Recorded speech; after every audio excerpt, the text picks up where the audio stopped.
ओ निहाल NID foundation के मुख्य संरक्षक एवं चंडीगढ़ यूनिवर्सिटी के चांसलर, मेरे मित्र श्री सतनाम सिंह संधू जी, एनआईडी फाउंडेशन के सभी सदस्यगण और सभी सम्मानित साथीगण, आप में से कुछ लोगों को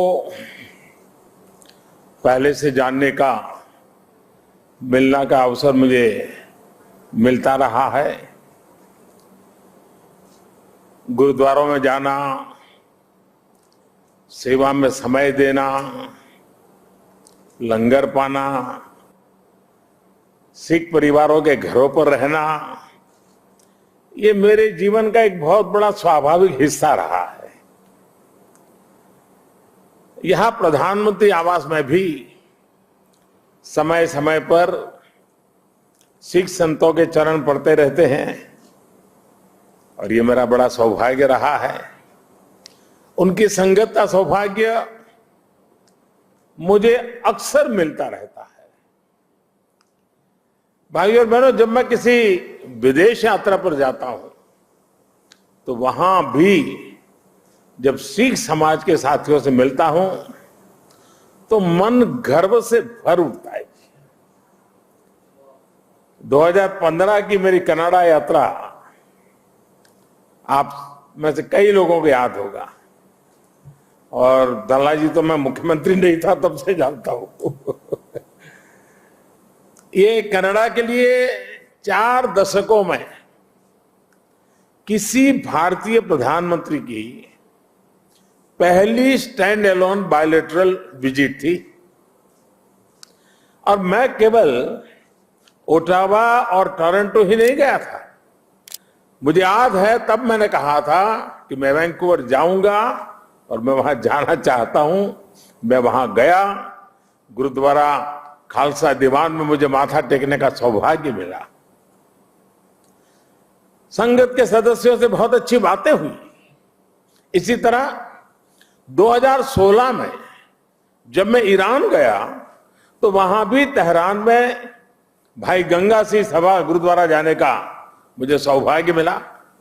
मेरे जीवन का एक और अविस्मरणीय क्षण फ्रांस में 9 अप्रैल इंडियन मेमोरियल की मेरी यात्रा भी है।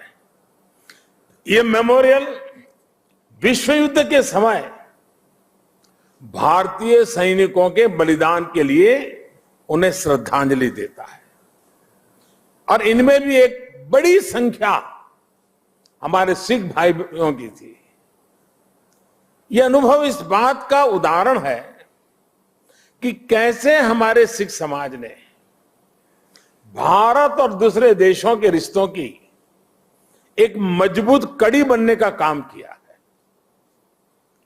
मेरा सौभाग्य है कि आज मुझे इस कड़ी को और मजबूत करने का अवसर मिला है और मैं इसके लिए हर संभव प्रयास भी करता रहता हूं।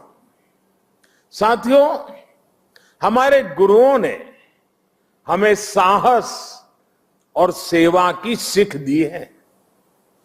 दुनिया के अलग अलग हिस्सों में बिना किसी संसाधन के हमारे भारत के लोग गए और अपने श्रम से सफलता के मुकाम हासिल किए।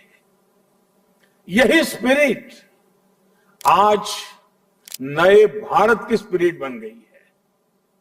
नया भारत नए आयामों को छू रहा है, पूरी दुनिया पर अपनी छाप छोड़ रहा है। कोरोना महामारी का एक कालखंड इसका सबसे बड़ा उदाहरण है। महामारी की शुरुआत में पुरानी सोच वाले लोग भारत को लेकर चिंताएं जाहिर कर रहे थे। हर कोई कुछ न कुछ कहता रहता था, लेकिन अब लोग भारत का उदाहरण देकर के दुनिया को बताते हैं कि देखिए भारत ने ऐसा किया है। पहले क्या कहा जा रहा था कि भारत की इतनी बड़ी आबादी, भारत को कहां से वैक्सीन मिलेगी, कैसे लोगों का जीवन बचेगा, लेकिन आज भारत वैक्सीन का सबसे बड़ा सुरक्षा कवच तैयार करने वाला देश बनकर के आज उभरा है। श्री अकाल करोड़ों वैक्सीन डोज हमारे देश में लगाई चुकी है। आपको भी सुनकर गर्व होगा कि इसमें भी 99% वैक्सीनेशन हमारी अपनी मेड इन इंडिया वैक्सीनेशन से हुआ है। इसी कालखंड में हम दुनिया के सबसे बड़े स्टार्टअप इकोसिस्टम में से एक बनकर के उभरे हैं। हमारे यूनिकॉर्न्स की संख्या लगातार बढ़ रही है। भारत का ये बढ़ता हुआ कद, ये बढ़ती हुई साख, इससे सबसे ज्यादा किसी का सर ऊंचा होता है तो वो हमारे डायस्पोरा का है। क्योंकि जब देश का सम्मान बढ़ता है तो लाखों करोड़ों भारतीय मूल के लोगों का भी उतना ही सम्मान बढ़ जाता है। उनके प्रति दुनिया का नजरिया बदल जाता है। इस सम्मान के साथ नए अवसर भी आते हैं, नई भागीदारियां भी आती हैं और सुरक्षा की भावना भी मजबूत होती है। हमारे भारतीय डायस्पोरा को तो मैं हमेशा भारत का राष्ट्रदूत मानता रहा हूं। सरकार जो भेजती है वो तो राजदूत है, लेकिन आप जो है राष्ट्रदूत है। आप सभी भारत से बाहर मां भारती की बुलंद आवाज है, बुलंद पहचान है। भारत की प्रगति देखकर आपका भी सीना चौड़ा होता है, आपका भी सिर गर्व से ऊंचा होता है। परदेश में रहते हुए आप अपने देश की भी चिंता करते हैं, इसलिए विदेश में रहते हुए भारत की सफलता को आगे बढ़ाने में, भारत की छवि को और मजबूत करने में भी आपकी बहुत बड़ी भूमिका है। हम दुनिया में कहीं भी रहे, इंडिया फर्स्ट, राष्ट्र प्रथम हमारी पहली आस्था होनी चाहिए। साथियों, हमारे सभी 10 गुरुओं ने राष्ट्र को सबसे ऊपर रखकर भारत को एक सूत्र में पिरोया था। गुरु नानक देव जी ने पूरे राष्ट्र की चेतना को जगाया था, पूरे राष्ट्र को अंधकार से निकालकर प्रकाश की राह दिखाई थी। हमारे गुरुओं ने पूरब से पश्चिम, उत्तर से दक्षिण पूरे भारत की यात्राएं की। हर कहीं पर भी जाइए, उनकी निशानियां हैं, उनकी प्रेरणाएं हैं, उनके लिए आस्था है। पंजाब में गुरुद्वारा हरमंदिर साहिब जी से लेकर उत्तराखंड में गुरुद्वारा हेमकुंड साहिब तक, महाराष्ट्र में गुरुद्वारा हुजूर साहिब से लेकर हिमाचल में गुरुद्वारा पांटा साहिब तक, बिहार में तख्त श्री पटना साहिब से लेकर गुजरात के कच्छ से गुरुद्वारा लखपत सिंह साहिब तक हमारे गुरुओं ने लोगों को प्रेरणा दी, अपनी चरण रथ से इस भूमि को पवित्र किया। इसलिए सिख परंपरा वास्तव में एक भारत श्रेष्ठ भारत की जीवंत परंपरा है।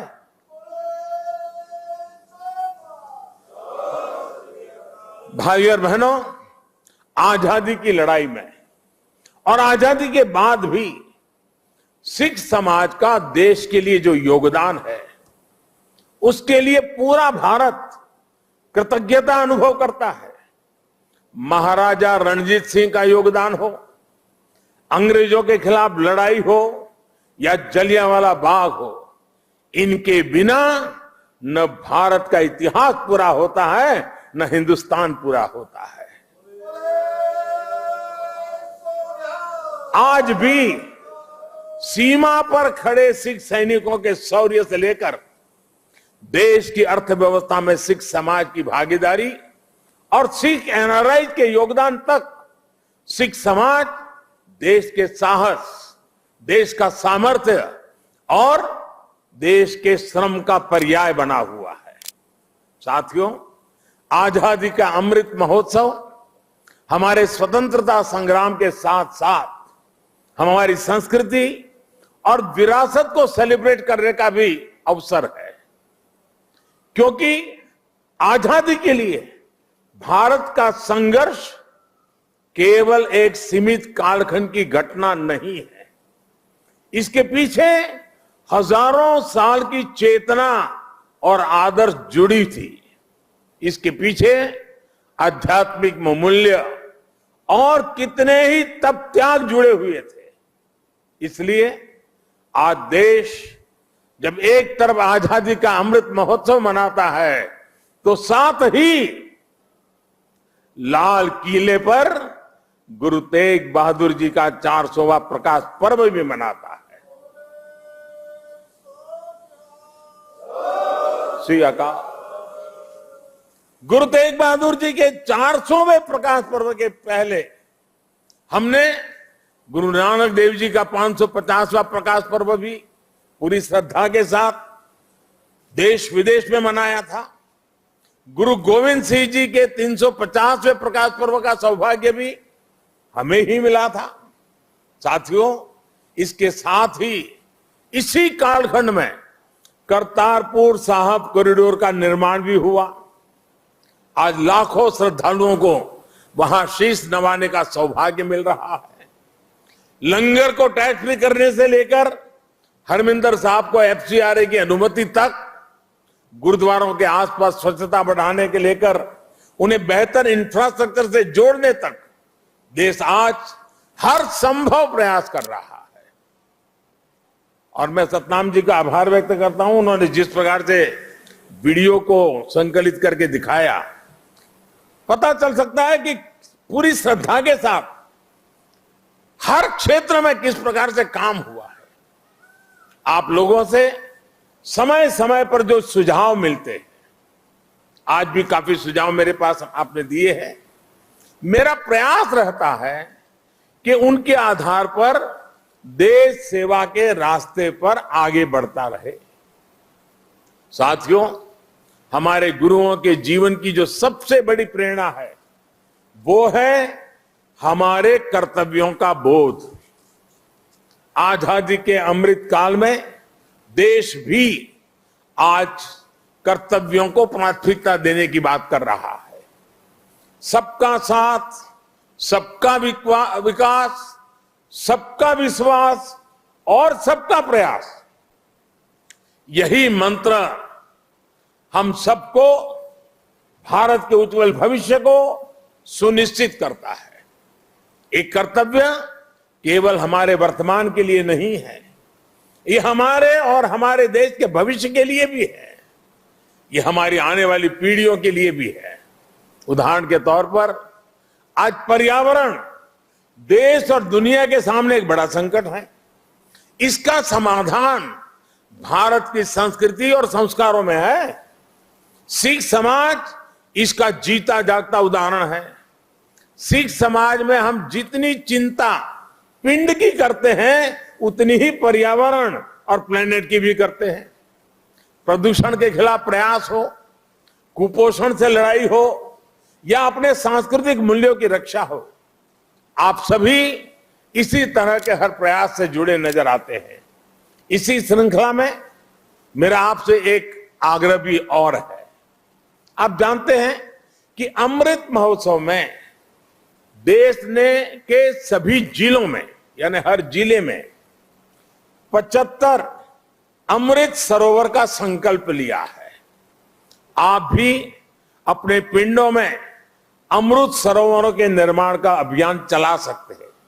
साथियों, हमारे गुरुओं ने हमें आत्मसम्मान और मानव जीवन के गौरव का जो पाठ पढ़ाया, उसका भी प्रभाव हमें हर सिख के जीवन में दिखता है। आजादी के अमृत काल में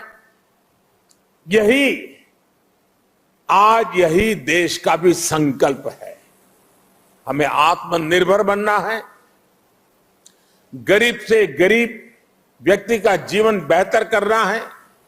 इन सब प्रयासों में आप सभी की सक्रिय भागीदारी होना और आप सबका सक्रिय योगदान होना बहुत अनिवार्य और आवश्यक है। मुझे पूरा भरोसा है गुरुओं के आशीर्वाद से हम सफल होंगे, जल्द एक नए भारत के लक्ष्य तक पहुंचेंगे। इसी संकल्प के साथ आप सभी को मैं बहुत बहुत धन्यवाद देता हूं। आपका यहां आना वो मेरे लिए संगत से भी बहुत ज्यादा है और इसलिए आपकी ये कृपा बनी रहे। और मैं हमेशा कहता हूं ये प्रधानमंत्री निवास स्थान ये मोदी का घर नहीं है, ये आपका अधिकार क्षेत्र है, ये आपका है। इसी भाव से, इसी अपनेपन से हमेशा हमेशा हम मिलकर के मां भारती के लिए, हमारे देश के गरीबों के लिए, हमारे देश के हर समाज के उत्थान के लिए हम अपना कार्य करते रहें। गुरुओं के हम आशीर्वाद हम पर बने रहें। इसी एक भावना के साथ मैं फिर एक बार आप सबका बहुत बहुत धन्यवाद करता हूं। वाहे गुरु का खालसा, वाहे गुरु की फतेह।